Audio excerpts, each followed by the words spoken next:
Hey everyone, Zanitor here, and welcome to a much more personal setup. Welcome to my games cabinet, where today I wanted to talk about my GameCube a little bit because I've been having these nostalgic feelings of thinking back to when I was a kid and thinking back to, just generally playing the GameCube and having some of the best fun. Because the GameCube came back in 2001, I got it that winter, and I can't pretend to remember everything from 21 years ago, of course, but I mostly remember sitting down with my brother, him playing Luigi's Mansion, because I was, just not that good at games. I was playing things like Roller Coaster Tycoon and Lego's Island on the PC, so I wasn't quite on the cusp of give me a controller and let me do my thing. I wasn't ready for that, but I like to classify myself as the strategy guide brother. Before we had the internet, which I'm pointing towards my computer, but before we had that, before we had the ability just to look up anything, because we had the internet in 2001, of course, but where I lived in eastern rural Kentucky, we had dial-up, and I think dial-up was still the standard then. So if we wanted to look at game FAQs, I would have to tell my parents to get off the phone, which was not easy because in 2001 you didn't have the ability to really text or do much, maybe a pager if you were lucky, and it was very, very awkward to actually get any information online. So my parents, when we would go to either Walmart, EB Games, or just we had a local store called Page 3, and we would go there and we would have the ability to buy the strategy guide for the game. I think it was officially published by Nintendo. I would assume so because they were such nice quality. It came out, kind of in conjunction with the Nintendo Powers, which if you've never seen Nintendo Power, kind of like this was for the Donkey Kong 64. We may go over that in a future video sometime because it is a relic to behold. But yeah, I would get these and it would be great because instead of playing the game, I was actively helping, but it was more in a suitable way for me. And we would even print off when we were allowed to use the printer. We would print off the guide when we could, but that wasn't always the easiest either, to be honest. But most of the time, we almost always beat the game. We had that. We had I don't remember the game. It was a Star Fox game. We would play through, anything that came out essentially. Wind Waker. Oh, Wind Waker. Oh, I forgot about Wind Waker. That's so good. There's so many great games, and I'm going to talk about some of them, but I'm going to talk about my personal collection, which you can see here. It's a little bit small because I think my brother got sell happy one time and sold our GameCube. So this isn't my original GameCube. This is actually one that I bought, I believe, back in 2015 or 16. So I bought it before the prices went sky high. I think I got it for a reasonable cost, but I'll move some of this stuff out of the way and we'll talk through the games that I have. Before I get into that, actually, I should mention the reason that I'm starting to collect these things. I'm starting to sort of fill out this shelf. You can see these are reproduction in 64 boxes. Trust me, I don't have the originals. I've got my PS2 down here. The reason I'm getting into that is this year in July, I turned 30. So I think that little bit of my brain, the nostalgic part of me is coming back, who wants to relive some of these like childhood memories. And I'm not finding a ton of joy in games that come out now, just because I think I just struggle to get into gaming right now, even though it is my job and maybe that's part of it. But being able to revisit everything with like a almost 30-year-old mindset now has been really interesting. And if you would like to see me kind of revisit a couple other things, you can see my N64 up there, like I said. There's almost Switch stuff, there's some Wii U stuff, some Wii games, and I'm slowly trying to collect more of this kind of stuff. And you can see my PS2 collection down there as well, which is probably the largest. But if you'd like to see that in the gameplay, do let me know and I'd be more than willing to do that. But let's go ahead and get into this and I can talk a little bit more into that anyways. So I think I've organized these to some degree of how I want to talk about them. We'll see how that goes. But first up, so a lot of these have been purchased in the last, couple of years. So they've not been cleaned properly. And I say a couple of years, probably the last year. But you can see, so like with Super Mario Sunshine, still has the old, where's the camera? Still has what I assume is a GameStop sticker or is it GameStop? Yes, I always get it and spot confused. But so yeah, this is originally a pre-owned one. I actually got this off of eBay. This one's actually probably older. I think I got this the same time as when I got the GameCube. I probably got this for about $50. That might be high, actually. I might be thinking 35. Now, I see them go sometimes for much, much more. Yeah, the disc is not currently in it because I think it is in the actual, you know, computer itself, but I've just found a relic. So obviously we have the original manual, which is great. I love actually being able to have the manuals when possible. Yeah, even more so a relic. I just found the original GameStop receipt that someone bought it for in August 18th, 2005. They bought it at 6 p.m. it looks like. 7 p.m. It's 24-hour clock, I think. And got it for $16.99 with a 6% sales tax. So they may have been New Jersey, okay. I was gonna say that's Kentucky sales tax, I wasn't sure. But yeah, to see that, that's actually really fun. I'm gonna keep that because I kind of like to see that myself, to be honest. So my next game is one I've actually not played before. So a little bit of my collecting has been for, I also want to get games that I want to play, and that would be Mario Golf Toadstool Tour. I know it's player choice. A lot of people have very strong opinions about player choice games because obviously it's got the yellow on the spine, the yellow banner on the top. I could care less. I mean, you can see even my PlayStation ones, you see some Gamer's Choice or whatever they were called then. I think it's Gamer's Choice. Yeah, I don't have any gripes about it.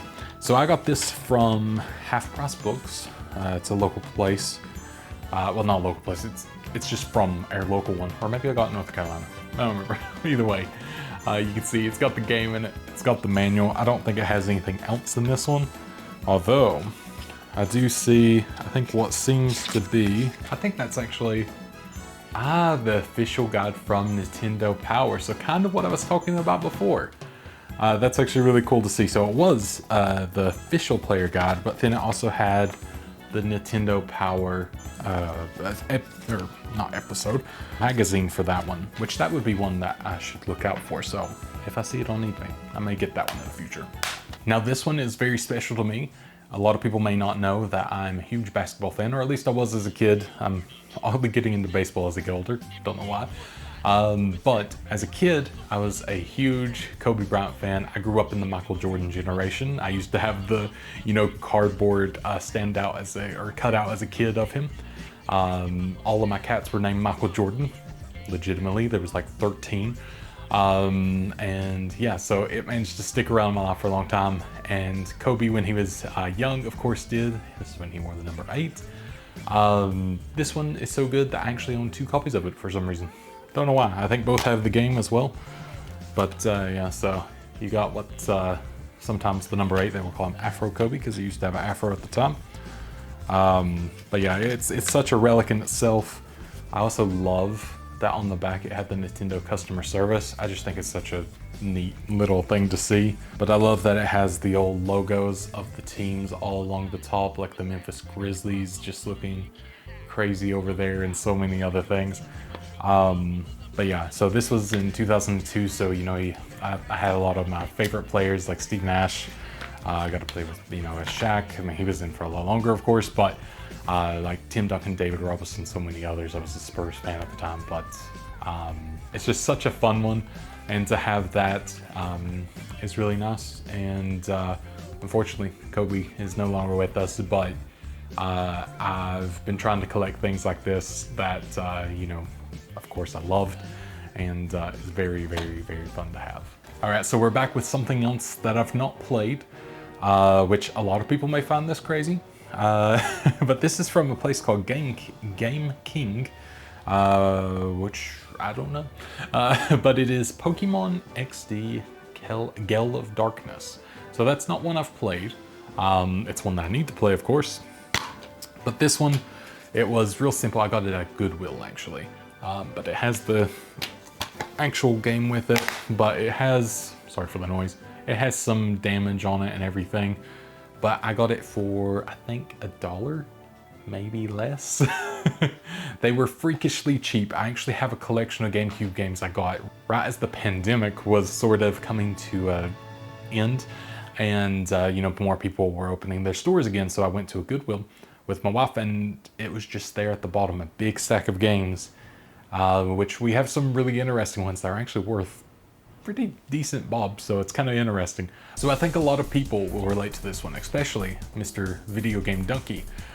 He's made a video on this recently, and it is one of my favorite games, I think, ever, in the weirdest way. But I mean, it's also one of my favorite PS4 games, kind of, or series, and that is Spider-Man. So obviously it's on the PS4, PS5 with the Miles Morales, which is so good. And I never was a big Spider-Man person, but the Spider-Man games were always my favorite. So as you can see, I got this one for $9.99 at Half Price Books. I probably had money off because I always have money off if I can. But this one, it's such a good time. I just remember having so many memories of going around New York in it, you know, trying to, again, challenge myself in different ways. Challenges that I feel like you can only have in your head when you're like 8 to 13 years old or something. I think I even played this later in life just because I enjoyed it so much. But it's such a fantastic one, and it's actually in pretty good condition all around. And I think, yeah, so this one, you can see they did the thing where you see the quality of the disc, but I'm fairly certain. Yeah, so that seems to be all in good order, and surprisingly, just some smudges, which I'm not overly worried about scratches. Most of the time, you know, you can kind of get around that. So this is another one of those ones that was just in the Goodwill purchase that I got, and that is Star Fox Assault. Apparently it's a bestseller. I don't remember this one. I don't think this is the Star Fox game that I was talking about earlier with my brother, but that Model A. Subscribe to Nintendo Power. But this one actually had everything in it, which is, again, great. It's always nice when everything actually comes with it. But yeah, so it gives the official guide, which, I mean, maybe this is one I had. I really can't recall. But I remember the one that we played it's motorcycle going by. The one that I played had where you had to tap A, like, so fast that we had to get one of my brother's friends to use his rapid fire controller to beat that bit, because we couldn't beat it for like 2 days. Now this is another one that I think is maybe one of my like favorite games to own, and it's the weirdest thing, but this was something that kind of shouldn't be as cheap as I got it for. I think I got it for maybe, I think it was 49 cents at the Goodwill that we went to. And yeah, so it is I guess it's a promotional thing, but it's The Legend of Zelda Ocarina of Time and Ocarina of Time Master Quest. And it is the 2 game bonus discs, never before released.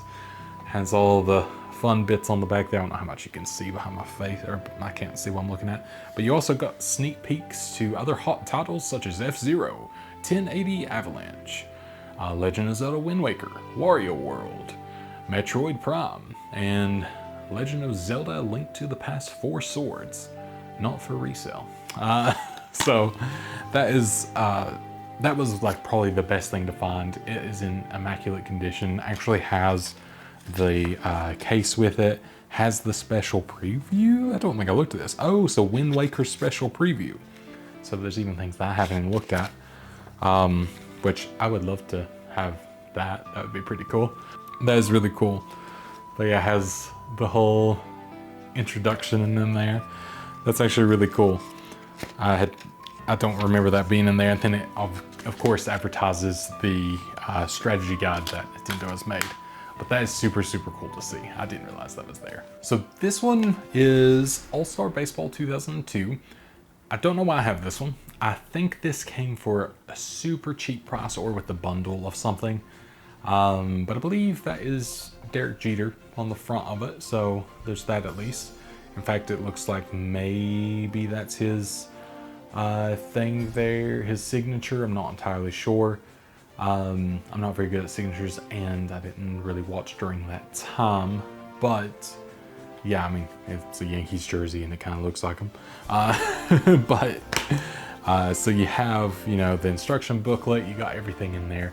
I know it's a paper waste and like everything, of course, which is not needed, but how about an ad for NFL QB football club, quarterback football club, 2002.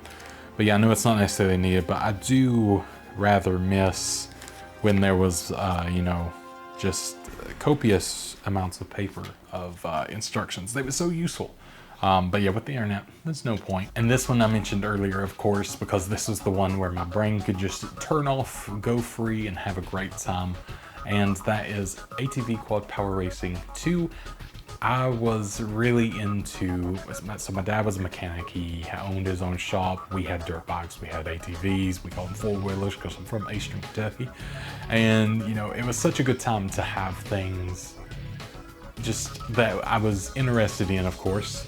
And ATV Quad Power Racing 2 is one of them. I managed to get this, of course, from Half Price Books. I paid $6 for it. More than fine by me. And I mean, it's, again, excellent condition. It's got the manual, it's got the look, it's got the actual disc. That's all I need. But yeah, that one's a pretty tame one. And I would like to actually take the time at some point to look at these companies that made these, because like Crave Entertainment, I feel like they've probably, you know, turned into becoming something different. I also do see that it is developed by Climax, which that rings a bell. So I'm wondering what they would have done nowadays, and if they're still, you know, going around and making games, or if they've, you know, dissolved into another studio or something. Maybe that's something that I should look into. I would right now, but literally I'm recording this on my phone, so I can't really grab that, can I? All right, I believe I have what may be a favorite to many of people. Of course, I don't have Wind Waker. I don't have a couple other games. I'm still looking for them, but pros. But we have Mario Kart Double Dash. This is my favorite Mario Kart of all time. I loved being able to play this. This was such a big deal in my family. And this is my original copy, so it's the one thing that stayed. I have owned this since 2003, it looks like. Wow. Sorry, I'm realizing how old I am. I know I'm not that old, but I feel old right now. But this has been in my family for a long time, and it was important to my family because we, as you know, my brother, myself, and my parents would play this. We would even get my parents into it, who are not gamers in the slightest. And my parents, after I graduated high school, came out to tell me that when I used to go to school, they used to sneak into our room, turn on the GameCube and play this while we were at school. And I can't think of a time with anything else in life that they ever did that for. They learned how to use the GameCube, which obviously was so easy at the time. They learned how to set up everything, and they would play just on their own because they enjoyed it so much. And, you know, being able to double up and be on teams and everything was such a big deal. But you can see this one is still in pretty great condition. Thankfully, I didn't chew on anything. I had a bad problem where I wanted to eat everything for some reason, even up until like 23. I had a bad habit of just wanting to gnaw on every plastic thing in the world. I think it's honestly the undiagnosed things that I got diagnosed with as an adult, but I think that's probably a lot of it. But I have all of the manuals. It's got everything. You know, it's fantastic condition because it's just been with me all this time. Been with the parents, been with myself. Non-smoking home, which is lovely. Made that a lot easier to keep it super, super clean. And I really, there's so many things from this, like Donkey Kong, I believe it's called Donkey Kong Mountain. Probably one of my favorite levels in any Mario Kart game. So many good things from this. Please bring that level to, I know Summit just came back into Mario Kart. Please bring that one back. I don't even know if it's good. I just remember it in my mind being great. And now we are on to a surprise to many, but I like turn-based games apparently, and I figured that out with this game, Fire Emblem Path of Radiance. This as well is my original copy if I remember correctly. Yeah, it looks pretty good, so I'm going to assume that's probably my original. I can't remember fully, of course, but I do believe I've had this and a fair few others of Fire Emblem games for a while. And this was, you know, one of those games that just, for some reason, clicked with me. I believe it was like this in Advance Wars, which now out on Switch, so I gotta try that out.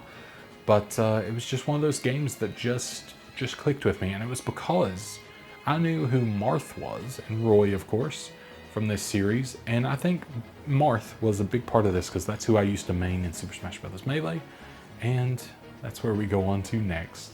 What a transition, am I right? This is my original copy of Super Smash Bros. Melee. If I wanted to buy this, it would probably cost way too much. But yeah, it is still my favorite Super Smash Bros. Game. It's the one that I played the most. It's the one that I still wish I could just like call up my old friends and manage to get a game together somehow, which is impossible, of course, because you know we're nearly 30 years old. That's a thing. Some of us are 35 at this point, with like 4 kids, so it's a little bit different. Thankfully, I don't have 4 kids. I have video games. But yeah, being able to play this, I used to, like I said, main Marth. I used to actually have my username before I started this YouTube channel was named something to do with Marth. I don't remember exactly what it was. It was probably something really dumb. God knows, I was young. But that was my first YouTube channel. I used to post on that. That was in 2005, so that was not long after this, because this was in, oh, so this was 2001, jeez. Is this a launch game? It might have been a launch game. I don't remember the launch games. I really should go over that and try to get all the launch games. Like I said, I don't have Luigi's Mansion, or I haven't said that, but I don't have Luigi's Mansion, and I truly need to get that one. So we'll be working on getting that. But this was such a fun time being able to play as, you know, just anyone that I could ever imagine. Like, it was such a big character roster in my head. And I, for the longest time, didn't have a memory card. So every time I played it, I would have to beat everything to unlock all the characters and just keep my GameCube on to be able to play it the next time with the people. But anytime my friends would come over, we would actually purposely reset everything just because we wanted to beat the, you know, the story, to be able to do it again and unlock everyone. It was like part of the fun. But yeah, it was such a good game. It is still such a good game. Yeah, collecting the trophies, that was like the most interesting thing. That started my kind of desire to do just 100% of everything. You know, a lot of very, very good memories to do with that one. And I'm hoping to maybe play some of this at some point. We'll see. Maybe I need to, like, you know, just show up to Zach's house and be like, just with my GameCube in hand, holding the handle on the back with this, and be like, let's do this. Well, looking around, I believe that is everything that I have for the GameCube, which doesn't seem like enough. It feels like I had so much more, but I'm thinking from a previous time, of course. But I hope you enjoyed this. I hope you wouldn't mind to maybe see more of this kind of thing, obviously with the other systems that I have. Of course, do let me know, and I would be more than happy to get into, you know, those a little bit. I'm obviously no like Metal Jesus Rocks with the giant 600 game collection, but I do have my very favorites and working on getting even more of them. And I can do more updates as stuff comes out, either as shorts or as actual videos. If that's something you'd like to see, do let me know, and I will talk to you all in the next one.